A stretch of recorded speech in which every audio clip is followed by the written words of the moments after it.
Okay, the Dow was down over 600 points at the lows. We had a recovery, and the Dow ended up down just over 400 points, down just under 1%, 418 points lower. S&P down by just over 1%, down 63 to close just above 5,900, 5,907 rounding up. Nasdaq was down 1.19%. The Russell was down 0.75%. The VIX was up just over 9%, back under that 18 to 20 area there. So I'll be watching that area. Should volatility continue? Again, we're in our second week of the holiday trading here, and again, lighter volume. So far, we've had the S&P peak on December 6th, the Dow on December 4th, the Russell November 25th, I believe, and Nasdaq peaked just after the S&P 500. Have these December peaks. I'm watching to see what becomes of them. Again, I think you got a good shot that the Dow and the Russell may have peaked, although the Dow still may form a Dow theory sell signal in the most recent price action if we get a big rally back up. Showing you some things I'm watching with that. Please support the channel with the link directly below. That allows me to be able to provide you this information. If you could take a moment to do that, I would really be grateful.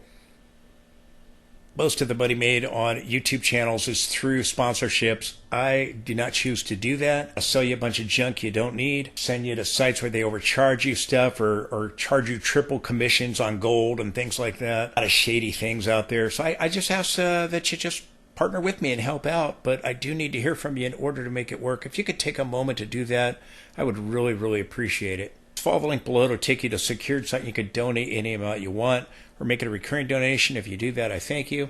But if you can take a moment to do that, I would be very thankful. Thank you very much for your time. Regarding that matter, the market will be closed next Thursday as the country mourns the death of President Carter. Our thoughts and prayers are with his family. I will likely post a video either New Year's Eve or New Year's Day. Interesting things I'll share with you, but I'll probably do it.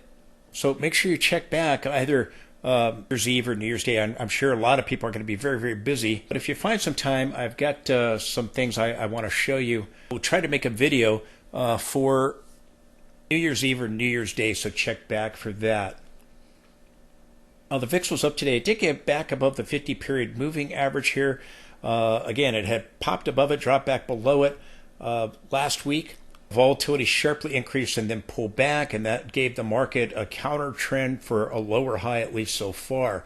Watching the gap fill here, also along with the gap fill on the S&P 500. Gaps I've been talking about. See them in this video, but just some things to be aware of. Again, if we can stay above the 50, volatility will increase on the S&P. If you drop back below the 50, then maybe the S&P tries to recover for short term. I do believe the S&P is going to top in either December or January in all likelihood. You got a possible shot at it here at the December 6th top.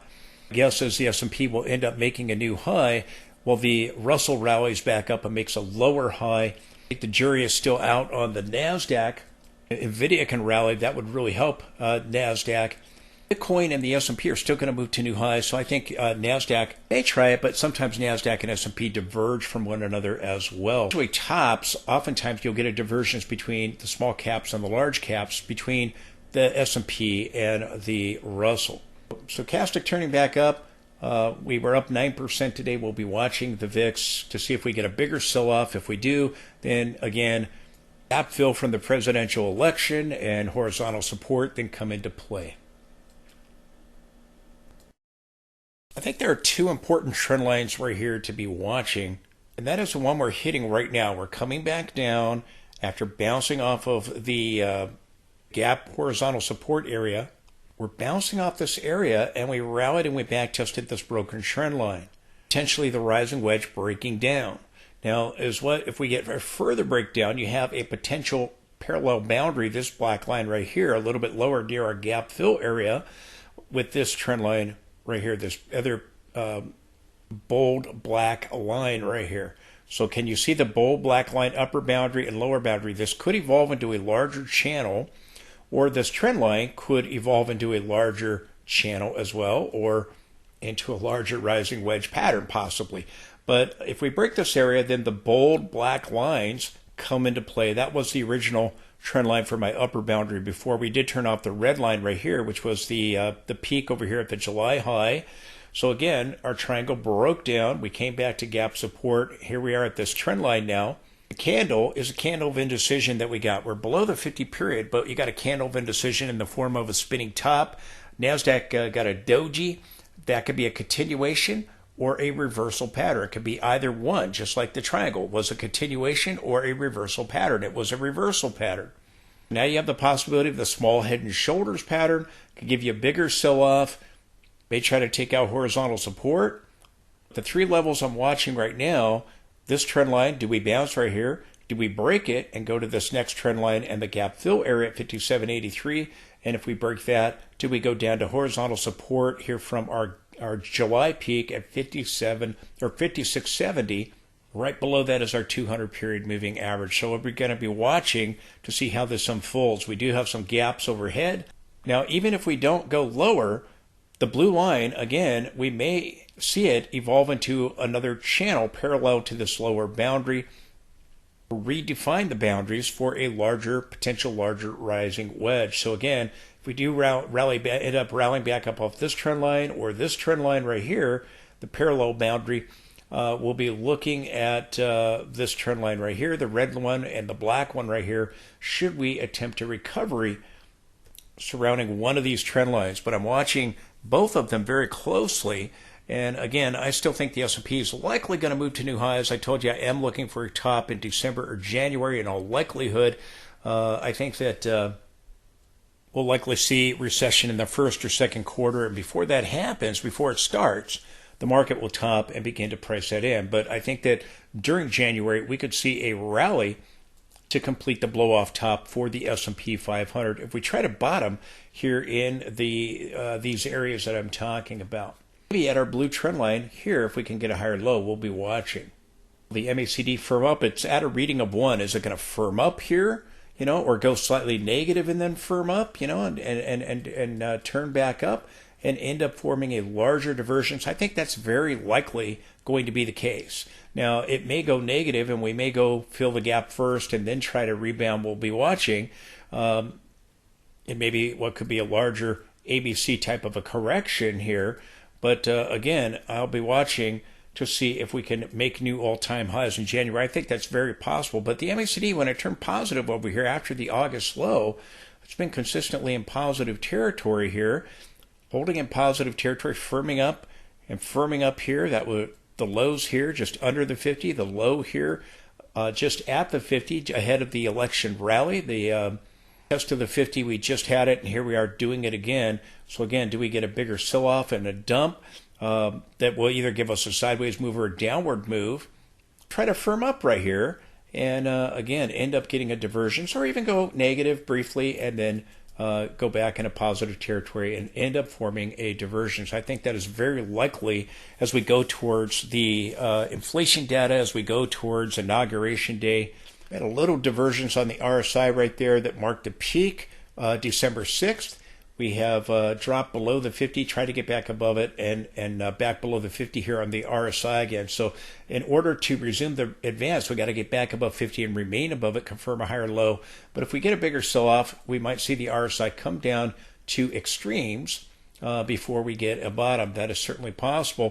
When we got the August bottom, there was no divergence, but we did move to an extreme. So we'll be watching that.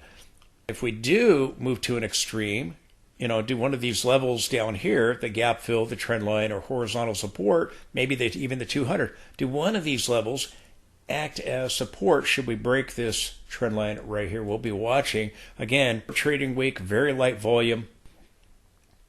Now, again, S&P is going back and testing this low right here. Again, this was the gap higher with the presidential election results. We came back and we moved to just slightly under it, testing our 200 period on the 60-minute chart, bounced off of it there. And then we came back here and moved slightly below. We got a bullish divergence on many indicators right there. And now we're watching, do we establish a higher low, or do we go down and we try to fill this gap down here at 57.83, or maybe something uglier down to horizontal support? And again, that would be 300 points lower from our close there on Friday. We're getting these gaps now. We have the gap today, the gap fill way up here, and then we have the gap lower from Friday, which again was above 6,000. So again, we'll be watching these gaps now. I think you got a good shot that we're going to attempt to go back and fill them in January. Maybe we do it with the higher low. Maybe we do it with the lower low, coming back and filling the gap over here. But we're going to be watching these gap fill areas. And you also have a gap back up here that, again, has not been filled on a closing basis. We tried to do it here. Let me just redraw that. We tried to do it here intraday, but failed to do it. Continue to point out we're back testing that triangle as well as back testing the trend line that we broke the rising wedge. So we'll be watching to see what happens. Do we get a higher low? Do we get a lower low? I still think even if we sell off and get a deeper sell off, I still think you're likely going to see a January rally. Haven't reached the objective target yet. I still think it's likely that that's going to be the case. Probably see kind of counter trend on the Russell and maybe the Dow doesn't end up diverging with the transports. I still think that's going to end up taking the S&P to a new high in January in all likelihood. But so far, the December 6th peak is holding so far. Told you to be watching for a possible top in December or January.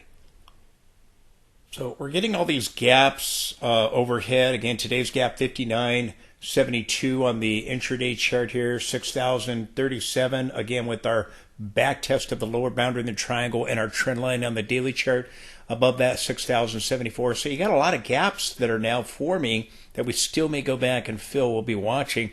Do we get that higher low or not? And we have a gap over here at 57.83. So we'll be watching that. And then horizontal support below that at 56.70. So just levels I'm watching. We could confirm a higher low on the RSI here. Could end up setting up a larger divergence. That is possible as well. Make a move to go back and fill our gap at 57.83. Now, same thing here on the MACD. Will it confirm a higher low with price, or do we go down further and form a divergence and end up filling the gap, or maybe going all the way down to horizontal support there at 56.70 and going back and testing the November low, the early November low before we got the election rally? We'll be watching possible head and shoulders that could take us lower. We'll be watching to see what happens. We're at the trend line of the channel, a possible channel for a lower boundary channel in the daily time frame, as I mentioned. And here's what happened today. We had the gap lower and we gapped down. We sold off some more, and then we rebounded back up off of those lows. Didn't fill the gap back up here. Did not fill that gap. But then towards the end of the session, we pulled back, giving back some of the rally. Watching to see, can we get back above this 200 period moving average? This is the black line you see right here. The 50 is the 200. I'm sorry, the 50 is the green line. If we can get back above the 200, you can rebound, come back and fill these gaps here, come back and make an attempt to fill the gap back over here. And if we go further back, another gap not seen here on the 5-minute chart. So again, watching the 200 period moving average here as we have this light trading week. Markets will be closed on New Year's Day, an abbreviated session tomorrow. Now we still have a bearish reversal of conditions. When I told you that momentum had tried to turn bullish here, the momentum line tried to turn back to bullish right here, and it's now failing. With today's gap lower, it's turning right back to bearish. And we can see that it's now turning back to red, and we're getting a new red arrow there.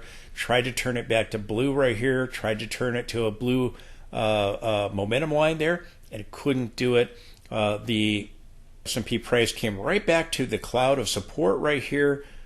Still may form a divergence near the 100 period moving average or the 200 period moving average, or again filling that gap as we've talked about at 57.83, which a little bit high there, 57.83 directly below near the 100 period moving average. Now the momentum signals are in agreement again. This was just a counter trend bounce, and again now they're both bearish. So again, until they turn back to bullish, we can go lower on the S&P, and that's why I'm talking about the trend lines of support, horizontal support, possible new channel, or the trend line that we try to bounce off today in this video.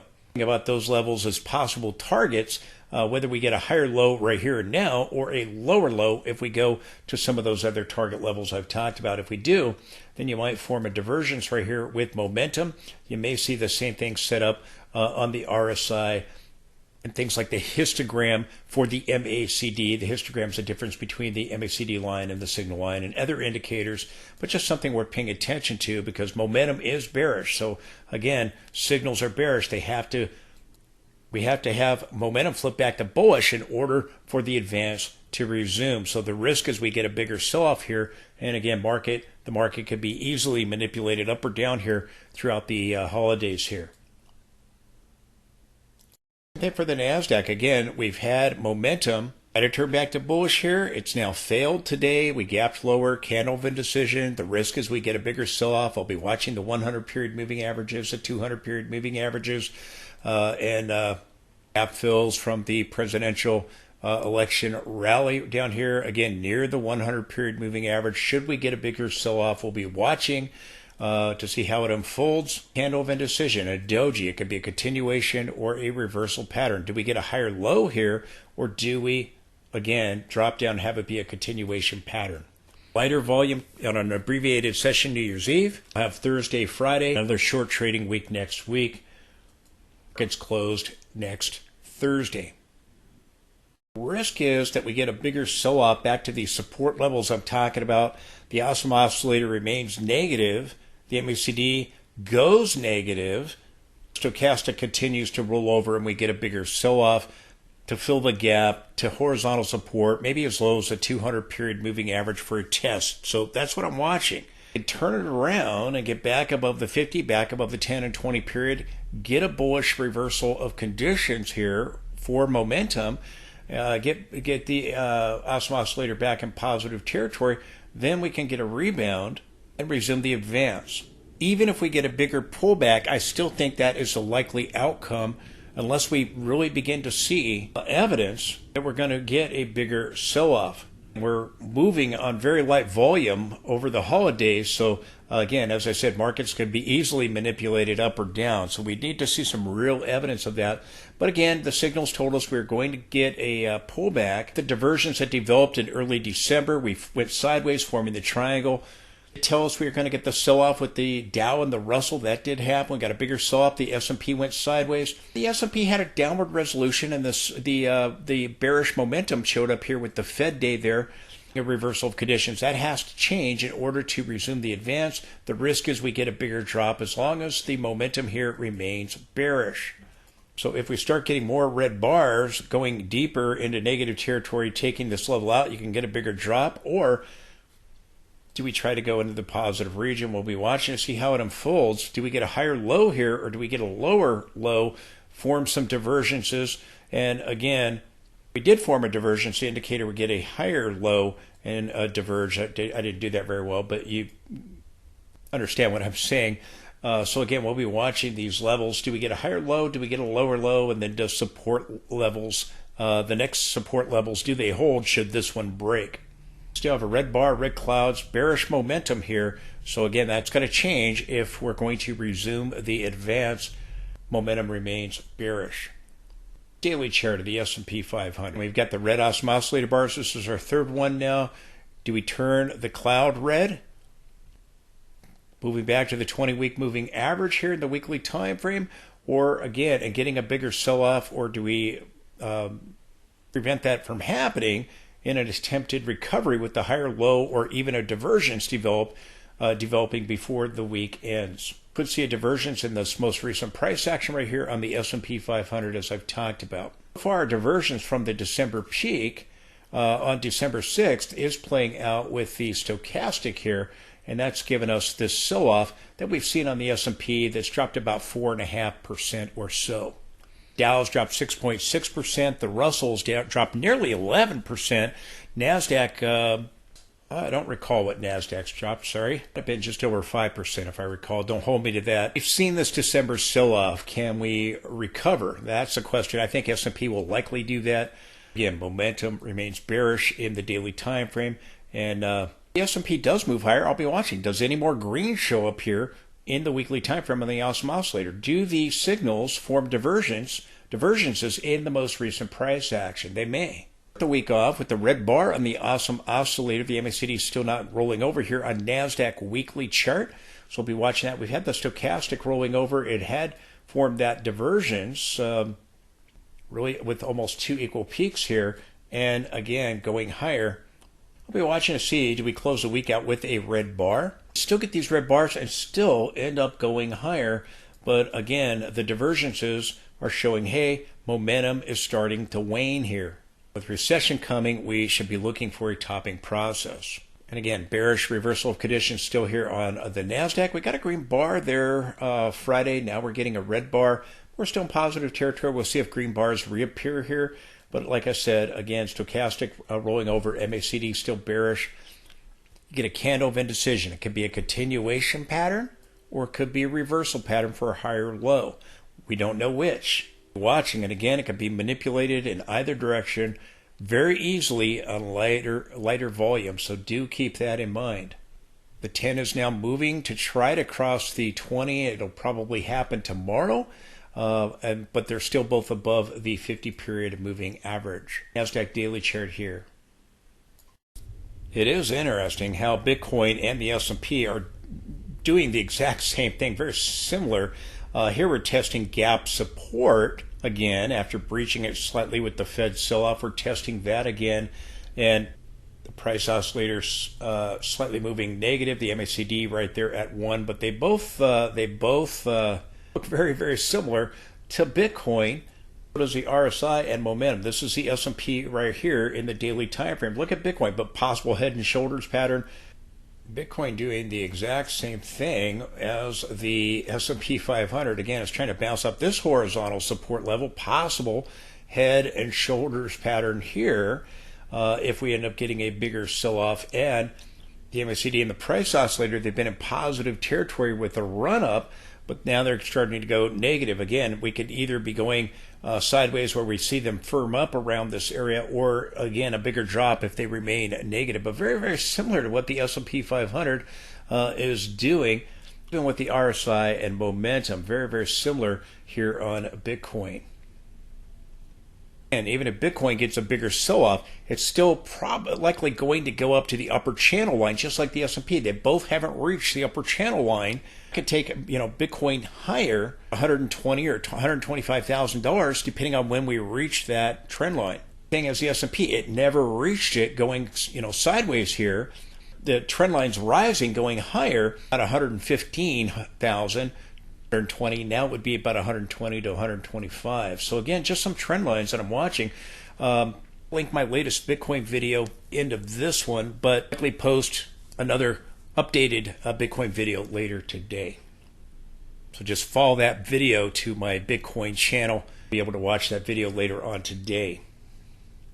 These negative divergences for the Dow and the Russell. Here's a Russell daily chart. They played out. Now we're down here at extremes with the RSI. We turned up. Do we have a divergence that's developing here, or do we go down further? Again, the Dow and the Russell have been trying to bounce around their 100-period moving averages, just under it here. It could go down to the 200 and hit this trend line. Here, if the S&P and Nasdaq get a bigger sell-off, maybe we hit this trend line before all is said and done, before trying to rebound back up. And again, could be if the Russell bottoms around the 100 or down here at the trend line in the 200, we could see a counter trend of the Russell. Very well may have peaked back in November. And again, I think that's very likely, and that could take the S&P higher to diverge with the Russell. Same thing here. We had this divergence on the MACD play out. We're negative here, but trying to form a divergence here on the histogram. So we'll be watching this lower level here on the Russell. And that takes us to the lower boundary of the channel right here, just below the 20. And if we could rally back up again, we may see a counter trend very similar to what we had back over here at the 2022 high for the S&P and the 2021 high for the Russell. And then again, do we get this decisive break of this 50 area? We've just been kind of straddling in that area, just below it or just slightly above it, hovering there. Start breaking that area, you can get a bigger dump. So we'll be watching to see what happens. We're topping over here. That level did break, and then we rebounded back up to the center line to get the counter trend. So do we go lower and hit this trend line or not? Even if we go lower, again, you got that trend line right below that may give us a bounce for a counter trend for the Russell. If we get a 2050 signal, then that could be bearish longer term for the Russell. I think the Russell has peaked. I do think S&P will probably make a new high and diverge with it. Story here with the Dow. The Dow sold off, Russell's down nearly 11%. The S&P, or I'm sorry, the Dow down 6.6% here. We have not moved to a new low with the Dow. If we do, again, you've got your 200 down here. We're trying to bounce off this 100 period moving average and this trend line right here. That, again, I've drawn some of these parallel boundaries in here and different trend lines. So, again, we'll be watching, does a divergence form on the RSI here? And, the divergence did play out on the RSI. And same thing, do we get a divergence here on the histogram that maybe takes the MACD back up? But do we get a bigger sell-off first towards the 200 or maybe lower levels first? We did have the presidential election rally here. The gap fill was right here, and we have filled that gap on the Dow. We have not done so on the Nasdaq or the S&P 500. Same thing with the RSI with the Dow weekly chart here. We're hovering around the 20, but again, going to be watching for a 2050 signal here. Or do we get it and then we try to rebound maybe? But again, you can get a counter trend for a lower high, or even go back up to the upper channel line and form a divergence with the transports. That's certainly possible still if we see that happen. So we'll be watching or get a lower high and then turn down, one or the other. So watching the Dow closely, but you got a shot. The Dow has now peaked. I don't think the S&P 500 has. I do think the Russell has. Divergence is playing out on the Dow. Again, we'll see if it turns back up if we try to get a confirmation of a lower high or a divergence in the more recent price action. As I said, we've got all these other trend lines. This is the linear scaling on the Dow going all the way back to 2018. We hit that trend line, just overthrew it. Very similar to the monthly trend line. This is the weekly chart here. But you got this large rising wedge going all the way back to 2018 that we turned off of.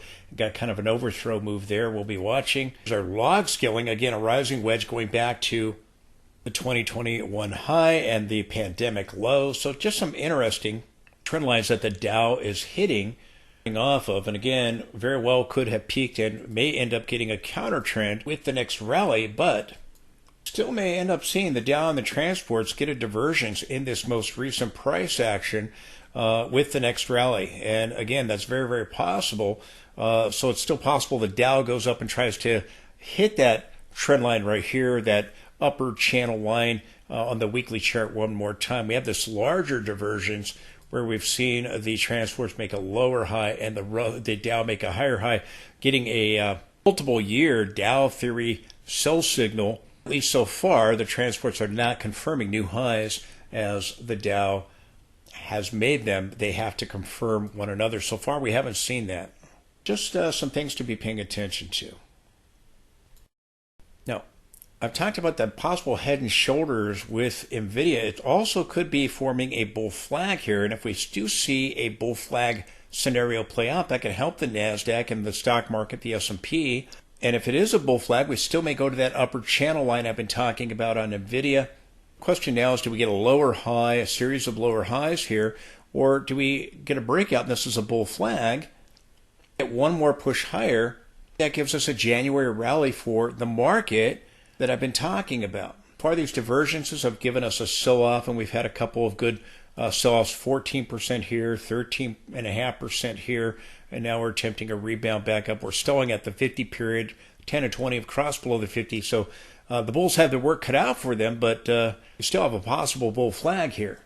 Try to bounce surrounding this trend line and the 20 period moving average. We can go up to this trend line again right here, and the one in the longer term weekly time frame. This is the weekly chart here as well.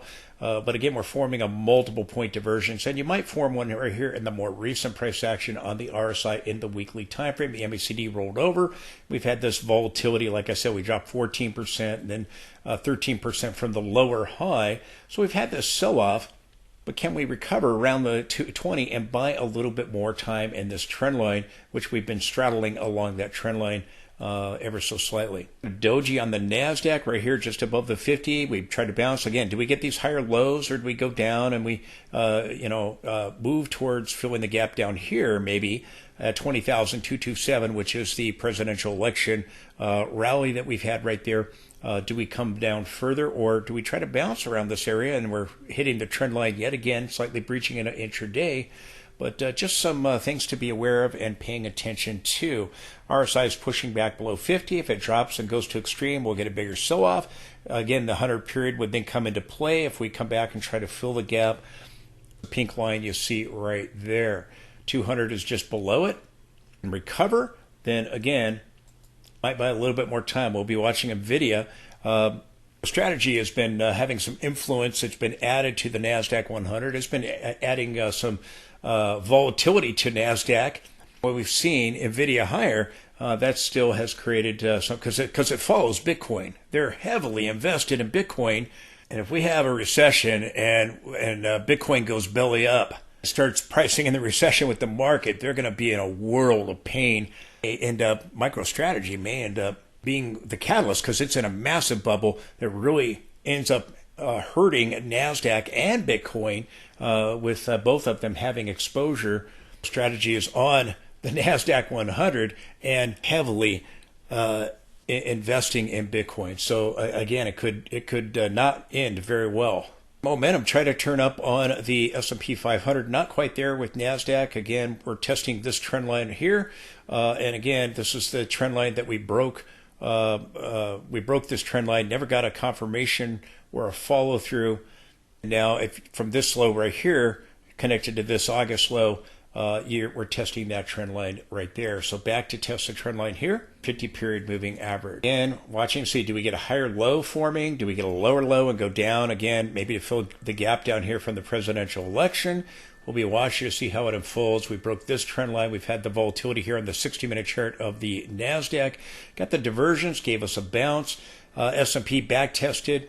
Nasdaq jumped back above the broken trend line. So again, you've got a possible divergence or confirmation of a higher low that may develop in this area. We're down to fill the gap from the presidential election.